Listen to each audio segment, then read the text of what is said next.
Que a paz do Mestre Jesus esteja conosco.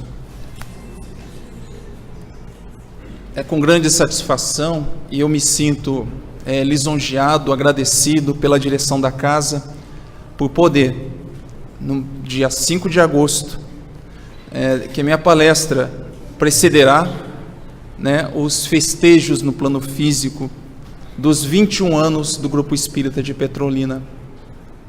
Quando procurava um local, enfim, para continuar frequentando uma casa espírita, eis que surge o GESP, ainda num pequeno sítio eletrônico, que o nosso companheiro Sócrates era o administrador. Eis que lá encontro um aviso que teríamos palestras nesse centro espírita. E aqui chegando, bem à entrada da casa, o nosso auditório, para aqueles que chegaram um pouquinho mais tarde hoje, nós tivemos um pequeno vídeo demonstrando como era o Grupo Espírita de Petrolina quando eu cheguei. Eu cheguei um pouco mais tarde, da fundação do GESP, mas os fundadores, Sócrates é o fundador, com Romário, que já partiu para o plano espiritual, um dos conhecidos por nós, e tantas outras pessoas que aqui passaram, deixaram suas sementes. O nosso auditório, senhores, era bem na entrada. Quando vocês entram aqui na biblioteca, ali era todo o salão onde se realizavam as palestras, as prédicas aqui no Grupo Espírita de Petrolina. Mas ele se iniciou lá na rua Castro Alves, e nós tivemos a possibilidade de verificar aqui, no vídeo inicial, que era um lugar ainda muito menor, mas de pessoas que empregaram o seu tempo, a sua vida, para que essa obra física se expandisse. E hoje nós temos o Grupo Espírita de Petrolina. É com grande felicidade que nós verificamos as várias atividades realizadas pela casa. Me deu um certo trabalho até, e a gente às vezes não se dá conta disso, no momento em que nós separamos a homenagem por atividades. Meus caros, são muitas atividades realizadas pelo Grupo Espírita de Petrolina. Então é com grande felicidade, eu compartilho, obviamente, dessa felicidade aqui com vocês, com muita emoção, que a nossa casa hoje ainda continua necessitando do compromisso, da entrega de todos os trabalhadores pela atividade que é aqui realizada. O mundo espiritual nos dá todo o apoio. Essa casa foi planejada, como citou o Ildete na palestra do domingo anterior, ela foi toda planejada no mundo espiritual. O nosso encontro aqui, senhores, nas várias atividades, nas nossas reuniões, tudo isso já estava programado e nós nos reencontramos. Isso é uma verdade tão clara, de clareza solar, que nós podemos verificar aqui que várias pessoas que aqui frequentam são de várias regiões do país, e até de outros lugares do mundo, que se encontram aqui no Grupo Espírita de Petrolina.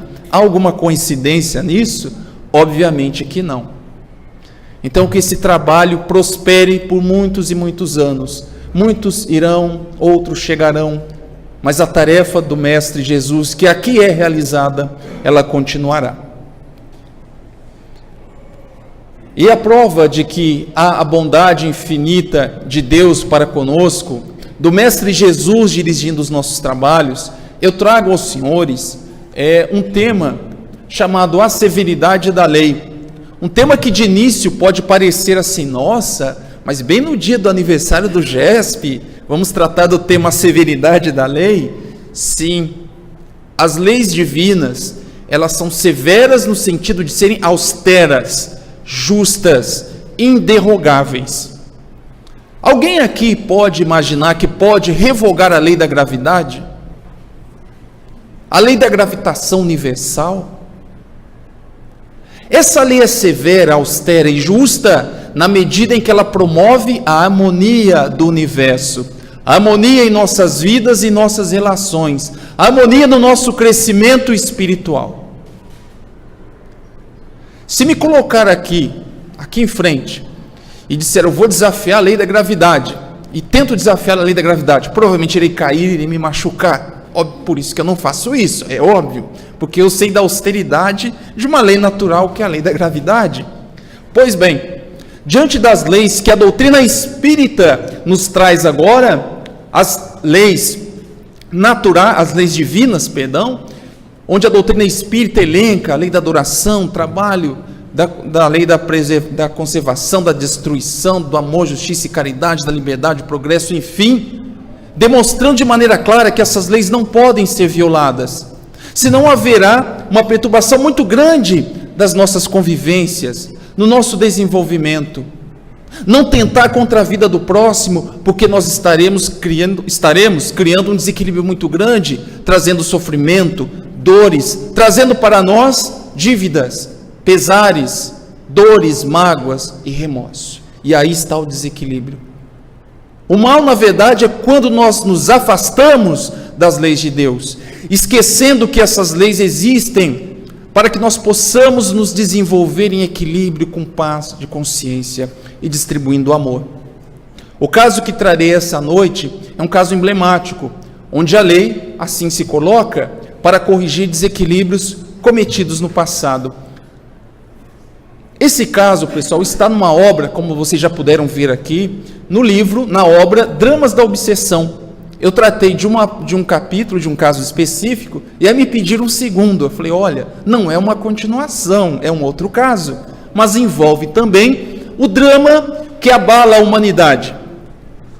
Que Allan Kardec, no livro A Gênese, diz que se tratava de uma pandemia, de que o mundo estava ali, seria vítima, que é a pandemia da obsessão, dos processos obsessivos, ainda pela nossa imaturidade espiritual. Nós ainda somos infantes, trazemos ainda a marca do primitivismo em nossas experiências e existências. O caso que trago ocorreu no ano de 1910. Dr. Bezerra de Menezes, todos sabem, foi médico na Terra e é médico no mundo espiritual, atendendo a situações mais graves no campo da obsessão. E Bezerra de Menezes, no seu trabalho, na sua lide diária, recebe um chamado. E como se dá esse chamado? Através do mecanismo da prece, que atinge vibrações inestimáveis por nós humanos. E chega então até a falange de Santo Antônio de Pádua um pedido comovente. Uma mãe passava por um processo doloroso de parto, esperava o seu primeiro filhinho. O pai, 26 anos, a mãe, 19 anos, recém-casados, jovens, um futuro todo pela frente. E então, Santo Antônio de Pádua chama Bezerra de Menezes e diz, ora, você é médico e atuou no Brasil e tem um pedido da cidade do Rio de Janeiro. Gostaria de atender? E ele, enfim, verificando aquela situação, sim, por que não?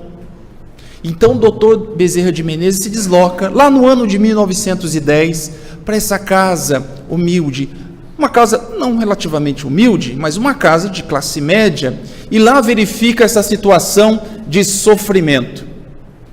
A mãe, enfim, passando por um processo doloroso, não consegue, enfim, ter os seus filhos nos braços. Enquanto na sala ao lado, o pai sofria, um jovem de cabelos negros, pele clara, com as mãos no rosto, com os braços apoiados sobre as pernas, numa situação de desespero total. O seu primeiro filho não viria ao mundo. E o médico encanado tentando os mais variados procedimentos para salvar a vida daquela criança. Eis que a notícia é dada.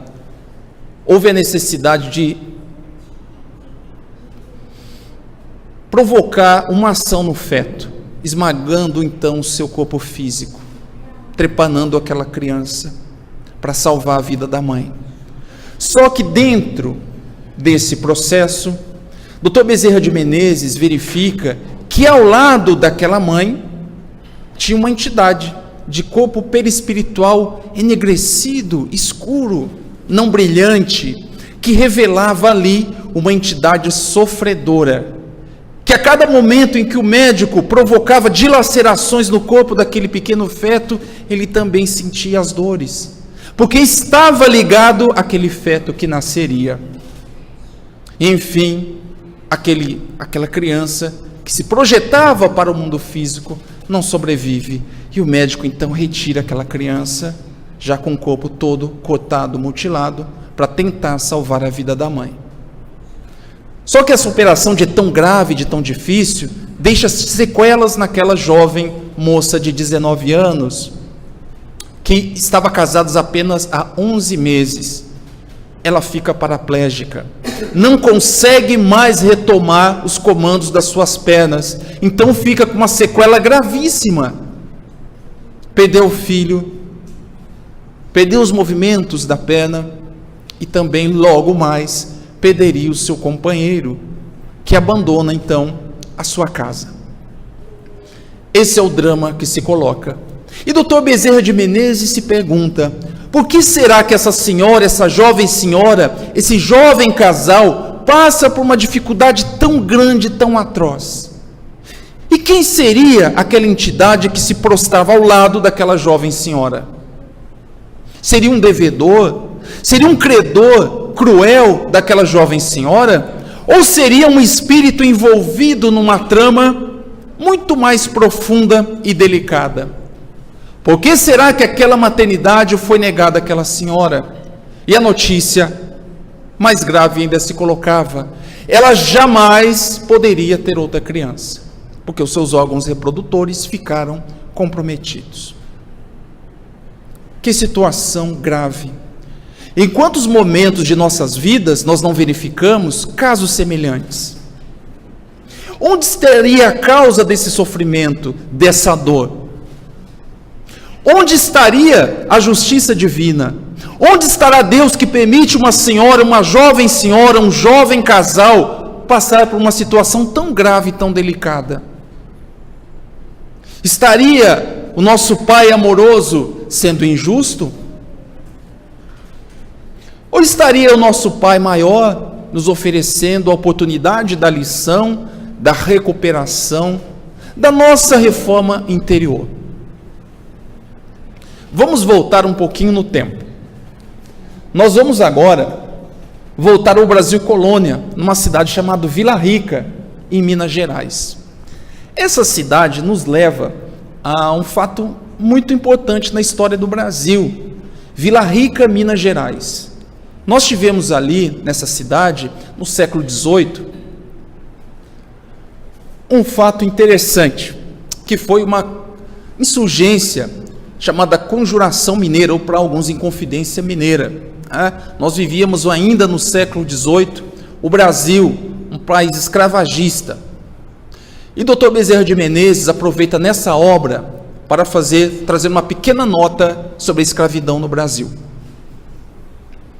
Ele cita, Dr. Bezerra de Menezes, que todos nós sempre achamos que vivemos, as nossas existências foram na Europa, em países ditos e entendidos civilizados, nasci na França, na Inglaterra, na Alemanha antiga.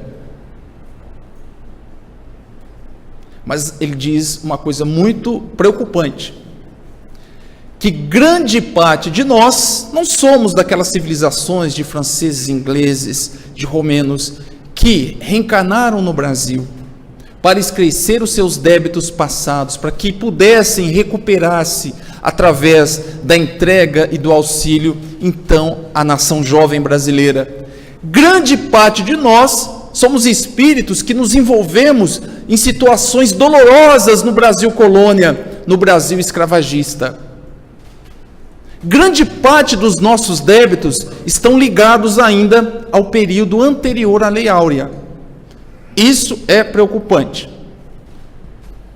É preocupante, mas não desesperador, porque todos nós sabemos que precisamos nos reequilibrar perante as leis divinas. E ele cita que esse período de escravidão ainda repercute na sociedade brasileira. Como? Além das questões sociais, que não nos cabe aqui mencionar, ele tem repercussões no campo espiritual, uma vez que nós encontraremos verdadeiras legiões de ex-escravos que procuram os seus antigos proprietários para acerto de contas. Eu cito aqui uma obra muito importante, chamada A Pequena Flor do Campo, de Luiz Gonzaga Pereira. Ele trouxe esse livro a todos nós, através de médios, que relatam um caso que ele atendeu, que era uma pequena menina, muito linda, no estado do Ceará. Uma criança muito bonita, uma menina amável, aparentemente, e eles tratavam de um caso de obsessão gravíssima, onde entidades que se diziam escravas, que por ela foram mutiladas, ela que na verdade, na existência anterior, era um proprietário de escravos, verdadeiras hordas de espíritos mutilados, que buscavam agora sim vingança contra o seu antigo dono ou proprietário. E essa obra também nos traz um caso semelhante. Bom, essa história a história que vou mencionar agora se passa na cidade, como mencionei, de Vila Rica, Minas Gerais. Rosa e seu marido Bernardino chegam então a essa cidade, vindo lá de Portugal, e o seu marido diz que licenciou-se dos serviços da coroa portuguesa e veio apenas para fazer caça, para exploração. O Brasil vivia a época ainda, daquela explosão, da questão da mineração, do ouro, do período do ouro. Vindo para Vila Rica, lá se instala um pouco antes da Inconfidência Mineira, da Conjuração Mineira, e traz o seu amigo também, Fernando Guimarães, que se dizia amigo do casal. Eles chegam então ao Brasil, se reúnem, mas para isso, para suas explorações, ele também precisa de um escravo. E como se adquirir escravos? Indo ao mercado. E lá ele encontra um escravo forte, enfim, com as características que ele precisava. Esse escravo chamava-se Caetano. E ele pergunta: Caetano, por que querem te matar aqui ou te vender? Ele falou: olha, porque eu sou acusado de 3 homicídios, de ter matado 3 homens. Mas é tudo mentira, não matei ninguém. Fernando então insiste: você não matou mesmo? Não matei ninguém. Tudo bem, vou lhe comprar então, você será o meu fiel escravo. E Caetano, agradecido pela aparente bondade daquele homem, o segue, enfim, na sua vida. Vivendo então, Bernardino, Rosa e Fernando, amigos, Bernardino precisa retornar de vez em quando a Portugal. E Rosa e Fernando, como são amigos, acabam então se envolvendo emocionalmente. E dessa união, Rosa acaba engravidando. E o marido estava prestes a retornar de Portugal para a cidade de Vila Rica. Aquilo seria um escândalo na sociedade mineira. Então, Fernando toma a decisão, convence Rosa: quando essa criança nascer, o nosso filho, nós precisaremos matá-la. Como, Fernando? Sim, imaginou o escândalo? Não, vamos doar essa criança, deixemos lá na roda dos enjeitados. Ele: de jeito nenhum, próximo à igreja, a vizinhança é grande, todos descobrirão que nós tivemos um filho, não há outra saída. Então ele decide, após o parto, naquele domingo, 11 da noite, retirar aquela criança dos braços da mãe e entregar ao escravo Caetano. E diga: Caetano, mate essa criança. Caetano: sim, senhor. E ele então resolve, tirando a sua faca de caça, que já havia ceifado a vida de várias outras pessoas, e ele esquarteja aquela criança e enterra. Que quadro doloroso. Quadro doloroso. E doutor Bezerra de Menezes, então faz a relação. Quem era aquela Rosa, aquela senhora que deu o seu filho para que o seu companheiro, seu consorte, tirasse a vida? Rosa é Angelita, aquela moça que doutor Bezerra de Menezes atendeu, que teve o seu filho morto no momento do parto, onde o médico não viu outro caminho senão ceifar aquela vida ainda dentro do útero materno. E quem é Fernando? É Alípio, o pai que esperava na antessala a vinda do seu primogênito, que não aconteceu. E quem era a criança que ainda morreu no ventre de sua mãe, esquartejada pelo médico? Era o escravo Caetano, que sentiu as dores daquela criança que ele ceifou a vida no século XVIII. Veja o envolvimento e a complexidade dessa situação. Passados pouco mais, nas minhas contas aqui, quase 200 anos, eles se reencontram na cidade do Rio de Janeiro, para um resgate de um débito que havia acontecido no século XVIII. Uma trama tão difícil de se explicar, onde envolve-se tanto sofrimento e tanta dor. Dessa lição, Dr. Bezerra de Menezes nos coloca que as leis que regem os destinos da humanidade são lições que muito poderão contribuir para a educação das almas frágeis, que ainda não puderam ou não souberam compreender que os mundos e suas humanidades são regidos por uma justiça inflexível. Ela é inflexível em que sentido? Ela não é inflexível no sentido de ser implacável, como a lei de Talião, ou a lei do karma. Imaginou-se então, olho por olho, dente por dente? O mundo se resolve dessa forma? Como dizia Gandhi, se o mundo levar isso aos seus extremos, ficaremos todos cegos e banguelas. Não é? Teremos que revidar na mesma moeda? Ela é inflexível no sentido que a justiça se fará, que a reparação será necessária, que passar por experiências serão fundamentais para todos nós. Como eu posso sentir a dor do outro se eu não passo pela experiência do meu irmão? Como eu posso entender que alguém está passando fome se em nenhum momento da minha vida eu fui sensível a essa situação se eu não passar pela experiência? É óbvio que eu não preciso adoecer para entender a doença. Mas a dureza dos nossos corações muitas vezes nos levam a essas situações de passar pela experiência do outro, do próximo. Quantas pessoas já não nos falaram, olha, eu tenho um filho envolvido com drogas. Muito bem. Aquilo não mexe rigorosamente nada com a gente. A gente não se comove. Não é meu filho? Muitos têm essa atitude. Não é a maioria, diga-se de passagem, mas alguns têm. Até o momento em que passa por essa situação. E aí nós ficamos mais sensíveis. Passamos por essas experiências. A inflexibilidade está aí.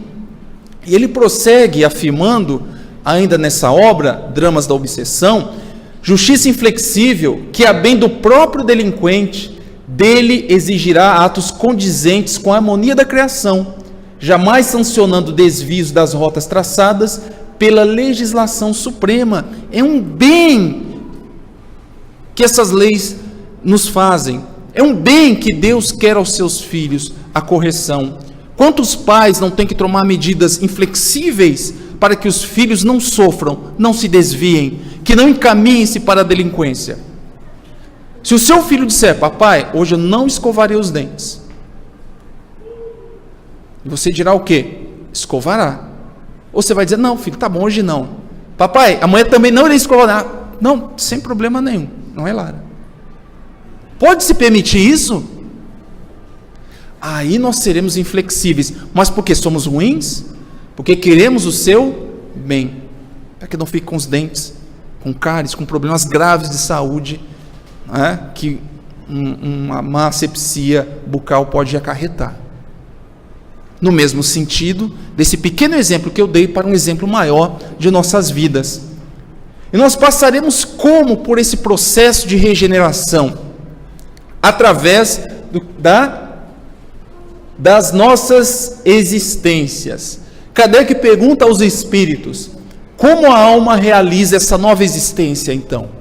Será pela sua transformação como espírito? E os espíritos respondem, a alma ao se depurar, sem dúvida, sofre uma transformação, mas para isso necessita da prova da vida corporal. O nosso companheiro Caetano, o escravo Caetano, na sua existência lá na cidade de Vila Rica, aparentemente um ser equivocado que ceifava a vida de alguém como se ela fosse algo sem maiores significados, um assassino em série. Será que ele poderia compreender o que foi a dor, o que é a dor do próximo, sem passar por essa experiência, não do seu assassínio já com saído do ventre materno, mas passando por essa experiência que terá repercussão no seu corpo espiritual, será que ele entenderia como se dá esse processo, ou se daria esse processo?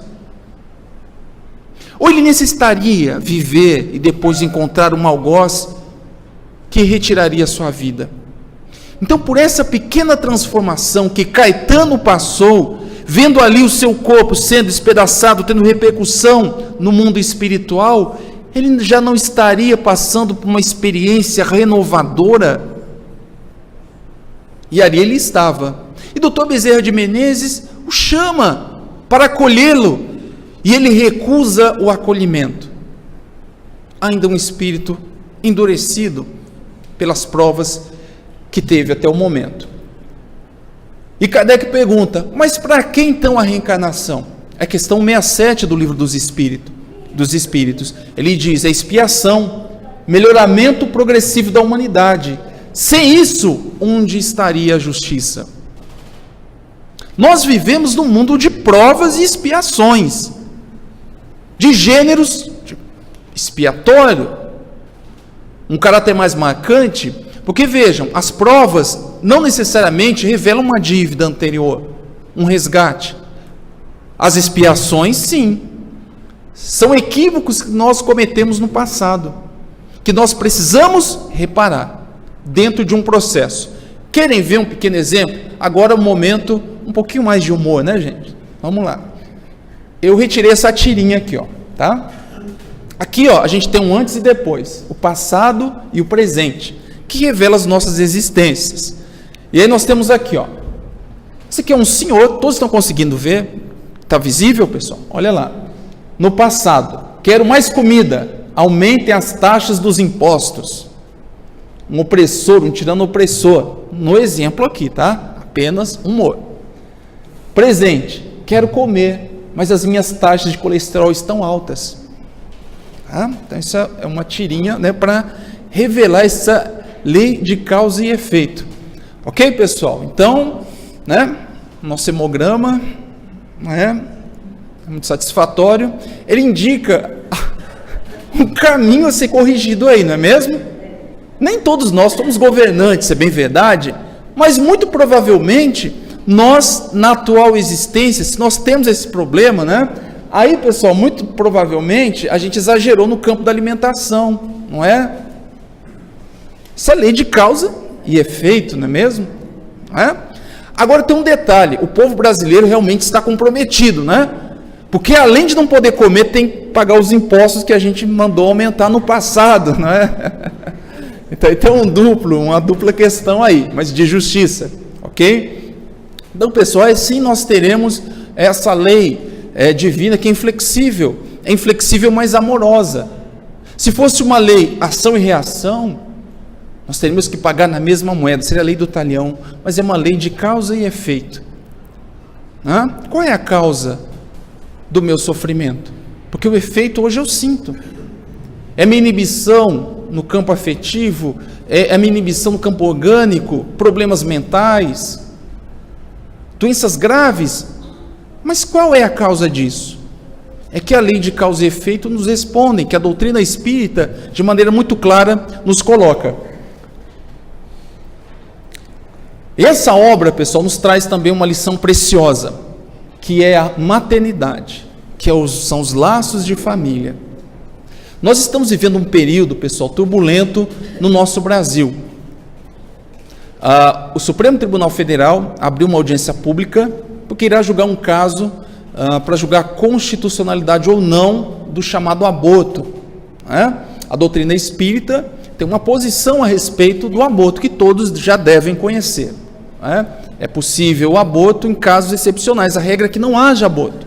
Mas sempre que houver um risco para a saúde da mãe, aí obviamente que os espíritos dizem, um ser que ainda não existe, a preferência deve ser para aquele que existe. É o caso em que a doutrina espírita reconhece como a possibilidade de se interromper uma vida. Tá? Nós temos hipótese na legislação brasileira e agora o caso será ampliado. Cabe a nós cristãos também defender as nossas posições, já que vivemos numa democracia, mas é esclarecimento sem imposição. é o debate, é por meio das vias legais, né, institucionais, ver se a população realmente quer ou não, mas fixarmos o nosso entendimento sobre a contrariedade ao aborto, sempre todos nós em defesa da vida. E aí vem uma lição preciosa, daí a grandeza da maternidade. Nessa obra, Dramas da Obsessão, Dr. Bezerra de Menezes diz que os inimigos mais ferozes e mais atrozes cedem diante da intervenção de uma pessoa. Em reuniões de desobsessão, o obsessor mais ferrenho, mais cruel, ele se sensibiliza diante de uma figura, da mãe ou da avó, diante de mais ninguém. A mãe é capaz de tocar-lhe as fibras profundas do seu coração. Mas vamos nos questionar por que isso ocorre. Dr. Bezerra de Menezes, ele cita com uma delicadeza muito grande, como se dá um envolvimento, então, de um ser espiritual, ainda em formação no ventre materno. No livro Missionários da Luz, André Luiz, o instrutor Alexandre, diz que no momento de formação de um ser, o útero materno é como se fosse um palácio de luzes, de proteção àquele ser que regressará então ao mundo físico. O espírito reencarnante já está envolvido fluidicamente com a mãe, sentindo as suas sensações amorosas, de espera e de carinho. É uma verdadeira, como diz o instrutor Alexandre, uma verdadeira enxertia espiritual. Tudo que a mãe sente, o filho sente. E as repercussões são profundas. Ele diz que, incontestavelmente, um filho estará ligado à sua mãe por indefiníveis atilhos psíquicos físicos, até mesmo, muitas vezes, pelo além-túmulo afora. E prossegue.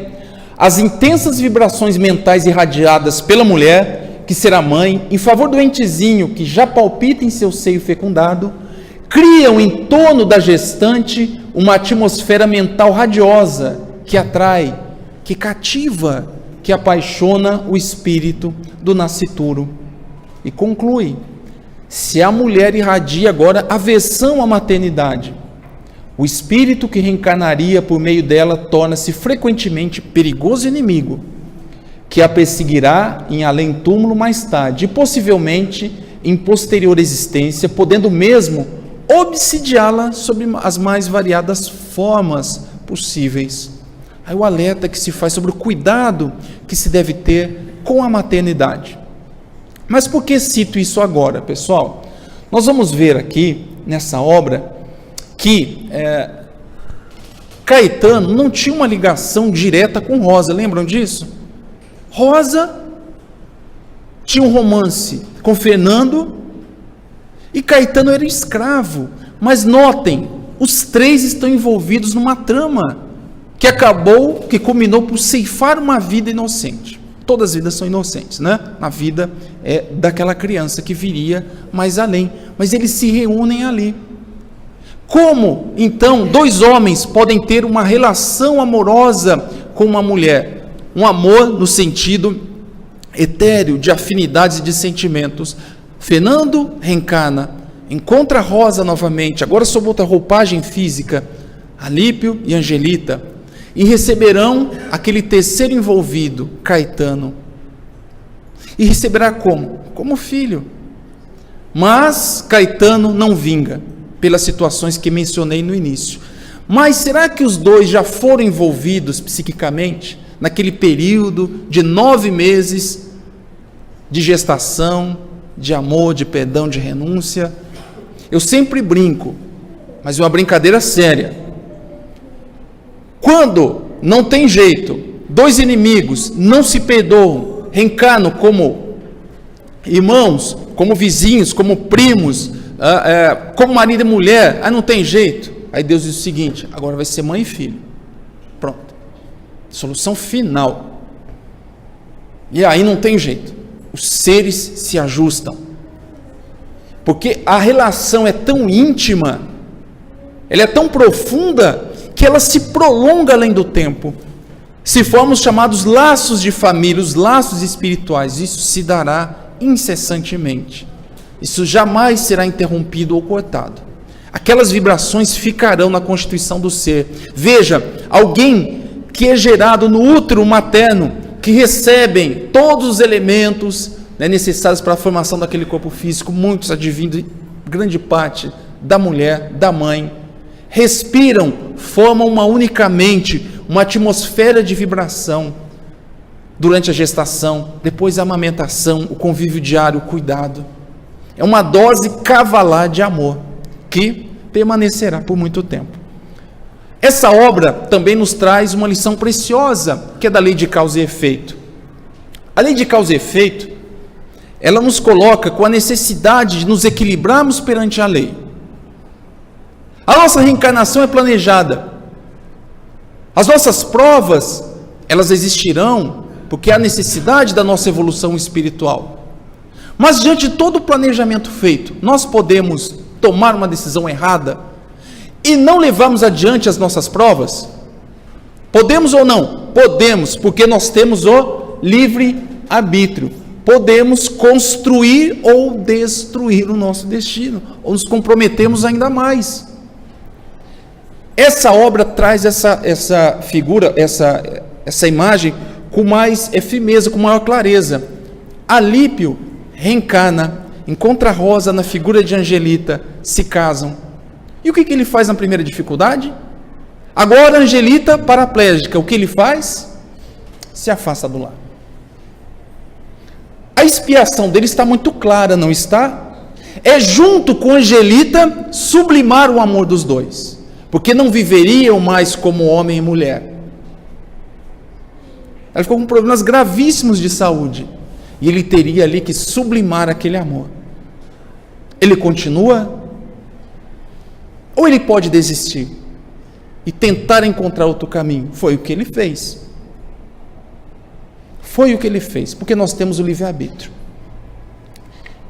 E Angelita prosseguiu firme, não se desesperou, atendia crianças dentro do seu quarto, lia o livro A Imitação do Cristo, mensagens evangélicas. No seu aniversário, suas amigas traziam as crianças e ela lá costurava para as crianças pobres, sublimando toda aquela situação de um passado que ela teve recente. Ela não sabia, apenas se conformou e se confortou nos braços do Cristo. A lei de causa e efeito ainda nos traz uma outra lição preciosa, que as nossas escolhas felizes são incorporadas ao nosso patrimônio espiritual. Tudo que nós fazemos de positivo, pessoal, fica incorporado no nosso patrimônio, e patrimônio é aquilo que tem valor. E quais são os valores espirituais que Jesus já nos recomendou por várias vezes que fizéssemos? A caridade. Fora da caridade não há salvação. Esses são os valores imorredouros da alma.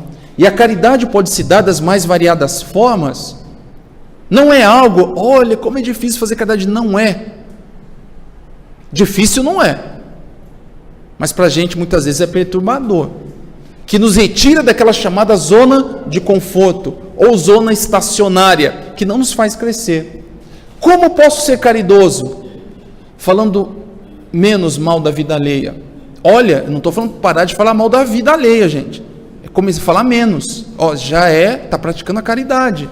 Porque parar de vez fica difícil. Mas vamos aos poucos.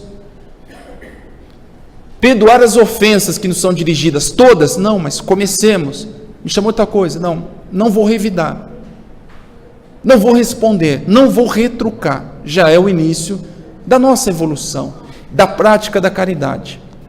Ser benevolente para com todos. E aí veja, e as más ações? O que ocorre? O que ocorre com as más ações? Pode-se praticar o crime mais cruel e não ser descoberto pela lei dos homens. Mas quem é o nosso grande cobrador? É a nossa consciência. Por que a nossa consciência é acusadora? Porque ela nos acusa o tempo todo. Porque uma vez violada a lei de Deus, aciona um dispositivo. Consciência, você violou a lei de Deus, você violou a lei de Deus. Isso não nos deixa em paz. Essa paz, esse equilíbrio só ocorrerá a partir do momento que nós passarmos então ao arrependimento, a reparação e a expiação. É um processo. E aí nós encontraremos o equilíbrio. A Angelita errou, se equivocou, reencarna novamente, e aí passa por essa experiência dolorosa, meus senhores, por 11 anos, e ela desencarna em razão de um câncer grave ainda, ficando 11 anos prostrada na cama, e ainda desencarna em razão de um câncer. Mas em todos os momentos da sua vida, ela se manteve firme, altiva, e ela expiou, para justamente, no mundo espiritual, se encontrar com o Dr. Bezerra de Menezes, ao ponto de pedir a sua intervenção agora para aqueles que ficaram na terra, Caetano e o seu ex-consorte Alípio.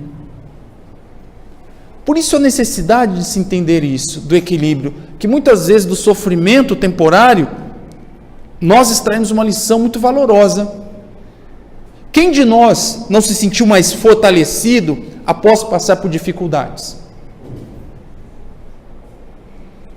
Uma dificuldade grave, difícil, ou média, ou pequena, naquela prova que nós vamos passar na faculdade, não, olha, eu aprendi isso, disso, eu não esqueço dessa lição que eu tenho que ter disciplina, ou mesmo aquela doença que superei, por desvios que cometi, não, jamais farei isso, ou aquele condutor que ingeria bebida alcoólica e foi dirigir um veículo, colocou em risco a sua família, e aí os seus escapam, e ele fala, jamais farei isso, jamais farei isso, passei pela experiência dolorosa. Lembrando, não é necessário que nós passemos por essas experiências, senhores. Com a utilização do livre-arbítrio, nós podemos evitar, o bom uso do livre-arbítrio, poderemos evitar uma série de desgostos, de transtornos em nossas vidas. Mas o grande problema é entender e compreender essas situações, sem se revoltar, manter a nossa fé sempre viva. E ainda, os erros serão reparados não de uma única vez, muitas vezes, mas em experiências sucessivas, que é a lei de causa e efeito.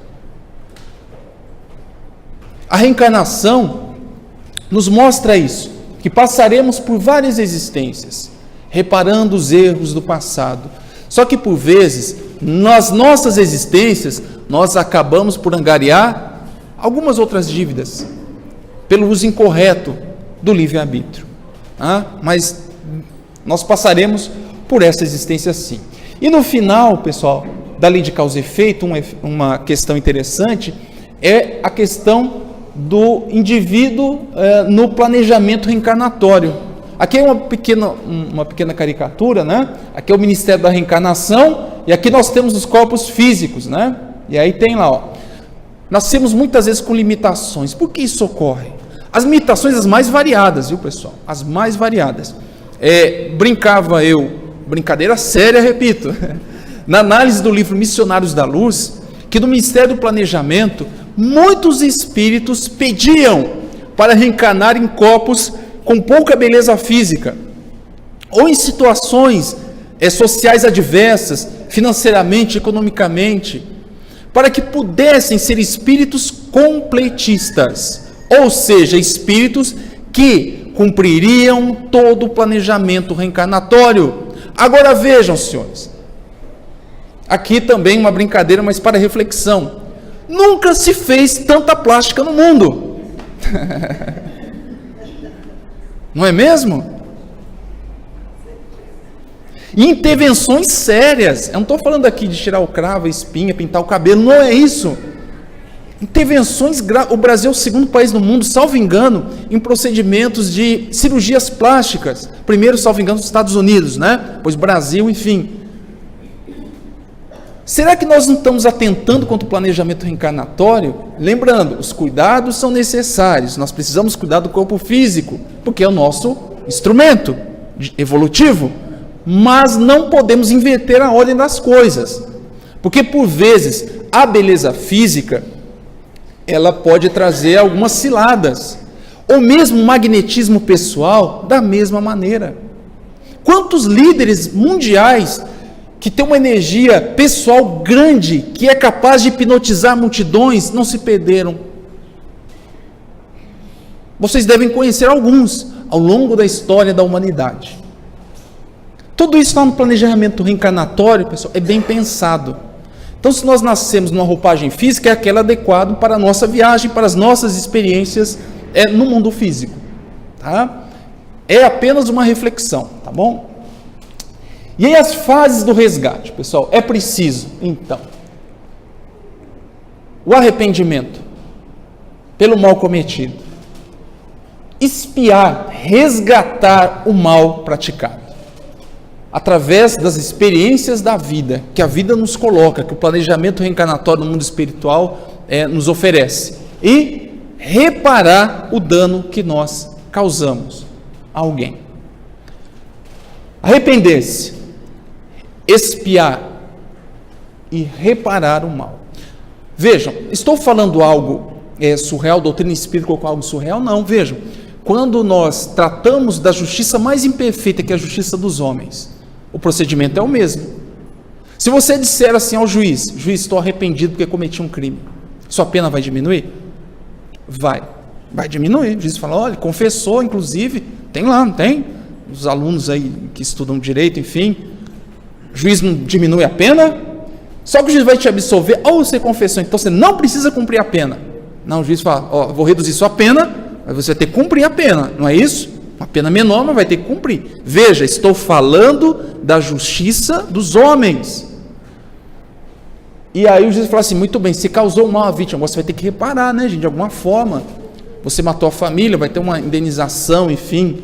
Isso é um procedimento da lei do homem, gente, que é uma lei imperfeita. E a lei divina, que é perfeita, também nos traz esse mesmo processo do arrependimento, da expiação e da reparação.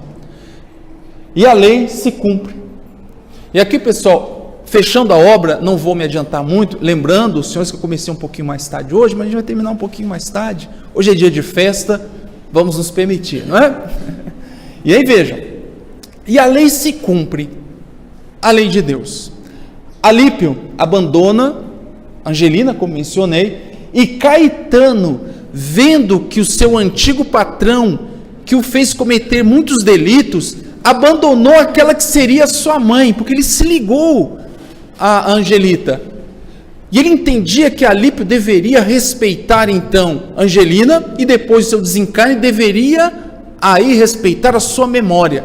E começa então a perseguir Alípio, gerando aí um processo obsessivo. Caetano interferia de forma tão atroz na vida sentimental de Alípio, que ele não conseguia se estabelecer com mulher alguma. Começava com uma, terminava, e aí vejam, as mulheres que Alípio se envolvia, que a relação não dava certo, começavam a projetar contra ele mentalmente indiferença, sentimento de ódio, enfim, e aí a vida dele começou a ficar muito difícil, e ele procurava viagens para esquecer, não se recordando que ele deveria resgatar o débito do passado. No seu íntimo ele sabia que deveria estar com a sua companheira e depois do seu desencarne dar um novo rumo à sua vida. Então, até que Alípio, nessas viagens, pulando de um bonde para o outro, enfim, sofre um impulso psíquico projetado por Caetano para pular de uma composição a outra, e Alípio cai na linha do trem, e o trem passa pelo corpo de Alípio, esquartejando, uma morte realmente violenta. O seu perseguidor lá estava satisfeito. Agora, essa situação trágica, Marcos, mas será possível que é possível resgatar somente com a dor? Você falou que é a lei do amor, mas eu estou vendo aqui olho por olho, dente por dente. Será? Vamos lá. Pessoal, Angelita, lá no mundo espiritual, pede no desencarne do seu ex-consorte, que a abandonou, que fizesse uma intervenção, que recebesse o seu ex-marido agora, que ele fosse confortado no mundo espiritual, que fosse protegido das investidas de Caetano. Caetano, vendo toda aquela situação, quando é abordado por Dr. Bezerra de Menezes, foge. E então, Angelita revela ao Dr. Bezerra de Menezes que o seu marido e o amigo Fernando, no qual ela se consorciara, na verdade, não eram funcionários da coroa portuguesa que estavam licenciados. Eles eram espiões da coroa portuguesa, em São João del Rei, onde ocorreu a Conjuração Mineira. E eles se envolveram em tramas políticas e acabaram delatando os idealizadores da Inconfidência Mineira. E o único condenado na Inconfidência Mineira, os senhores devem saber, lá no ano de 1792, foi o chamado Joaquim José da Silva Xavier, que foi enforcado e seu corpo foi esquartejado.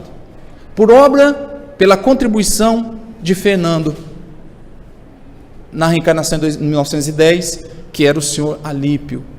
Então vejam a intricada lei de causa e efeito nessa situação. Mas vejam, a lei se cumpre sim, mas a lei que é inflexível não é a lei de Talião, porque a lei de Talião foi no momento de primitivismo humano, de falta de compreensão da bondade de Deus.